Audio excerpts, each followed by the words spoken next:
वैलुथुल्याचार हे मल्याळम नाव आहे. लोणचं प्रकार आहे, लसणीच्या लोणच्याचा प्रकार. अतिशय म्हणजे आता मला बोलतानाच तोंडाला पाणी सुटत आहे.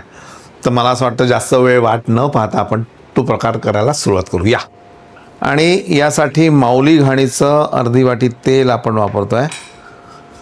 कच्चं शेंगदाण्याचं तेल, यामध्ये शेंगदाण्याचंच तेल घाला. कच्ची घाणीचं असेल तर उत्तम.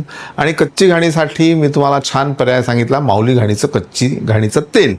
हे कुठेही भारतात तुम्हाला पोचवतात, तर तुम्ही त्याचा फायदा घेऊ शकता. किंवा तुमच्या परिसरात कुठे अवेलेबल असेल तर ते सुद्धा वापरा, पण शेंगदाण्याचंच वापरा, त्यांनी मजा वेगळी येते. तेल गरम झाल्यानंतर यामध्ये घालू आपण मोहरी. भरपूर मोहरी घालायची.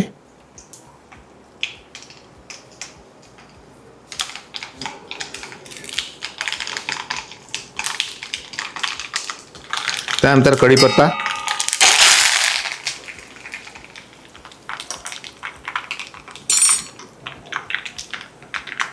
अर्धा चमचा हिंग,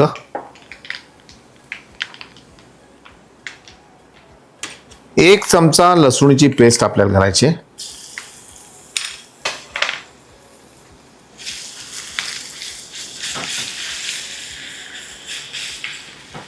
आता तुम्हाला असं वाटत असेल की बाबा लसूणीचं लोणचं आहे, एक चमचा लसूणीच्या पेस्टनी काय, पण लसूणीची पेस्ट ही फक्त स्वादासाठी आहे. लसूण वरून अजून घालायचं आहे 1 वाटीभर.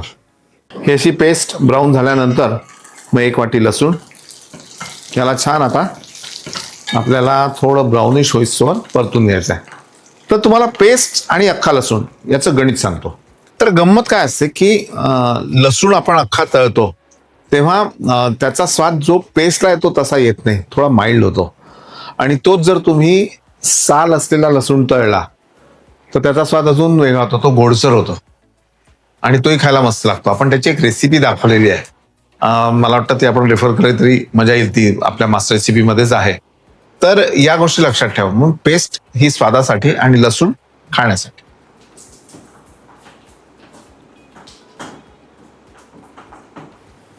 आता यामध्येच ही अर्धा चमचा भिजवलेली मेथी आपण घातली.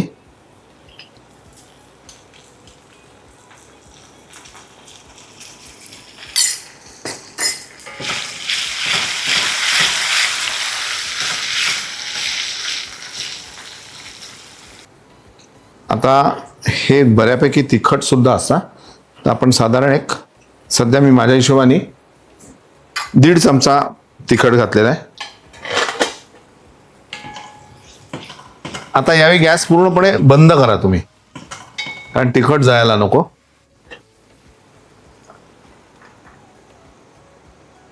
हळद 1 अर्धा चमचा,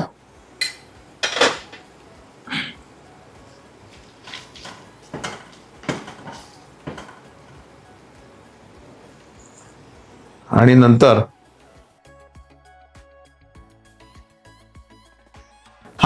1 वाटी आणि पुन्हा अर्धा वाटी असा 1.5 वाटी चिंचेचा कोळ.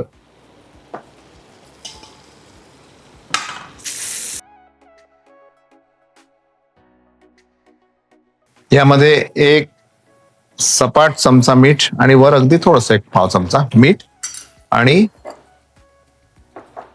गुळाचा 1 खडा.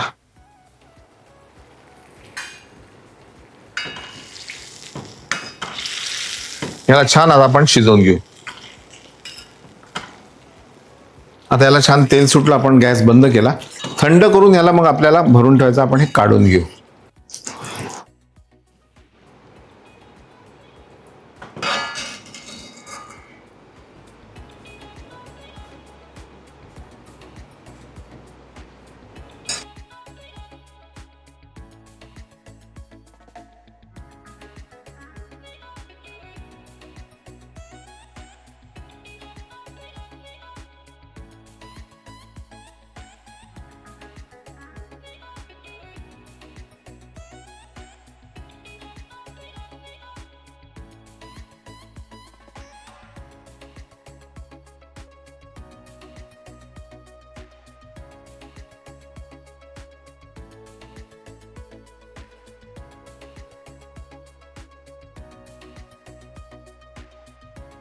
आता खाताना भाजी नसेल नो प्रॉब्लेम, हे घ्यायचं थोडंसं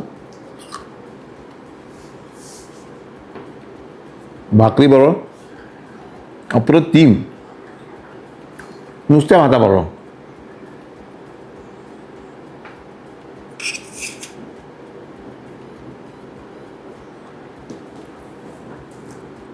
त्याचा जो चिंचेचा आंबट गोडपणा आणि तेलाचा असा तो तिखट लागलेला आणि लसूण,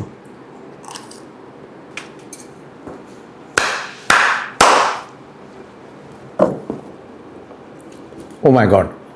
मी म्हटलं ना तुम्हाला की तो लसणाचा जो आपण परतून घेतला त्याचा स्वाद काही नाही, फक्त असा फील जाणवतो आहे, पण स्वाद त्या पेस्टचा आहे. अशी गंमत असते जेवण. जेवण शेवटी का सायन्स आहे, आर्ट्स आहे, टेक्निक आहे, थॉट प्रोसेस आहे. ते एक शेफ, एक कुक एकच क्रिया करत नाही, या 5 वेगवेगळ्या गोष्टींचं भान त्याला ठेवावं लागतं. सो तुमच्यातल्या शेफला सलाम करा. पाहता मास्टर रेसिपी लाईक करा, सबस्क्राईब करा, शेअर करा आणि मला याचा मजा घेऊ द्या. तर ताक पितोय. ते जे लोणचं आहे लसणाचं आत्ता आपण केलं, टिकतं कसं, टिकेल कसं, असे बरेच प्रश्न आले. प्रश्न विचारणारे माहिती आहे कोण आहे? एक तर कॅमेरा मागचा जो खाण्याच्या बाबतीत अतिशहाणा आहे, परीक्षित. दुसरा म्हणजे चेतन, समजे गिमजे काही नाही, हे असं होऊ शकते, ते तसं होऊ शकते, उगाचच. पण एनिवे त्यांचे बाबत प्रश्न असतात आणि ते प्रश्न उत्तर देणं माझं काम आहे. टिकेल किती? टिकणार नाही, कारण एवढं छान असतं ते की तसंच टिकणार नाही. दुसरा की बाहेर जर ठेवलं थंड करून छान व्यवस्थित तर 3-4 दिवस काही होत नाही. फ्रीजमध्ये ठेवलं तर 10-15 दिवस तुम्ही ठेवू शकता. अशी गंमत आहे. मिळाले उत्तर? का रे? मिळाले ना? ताक पिऊ द्या मला.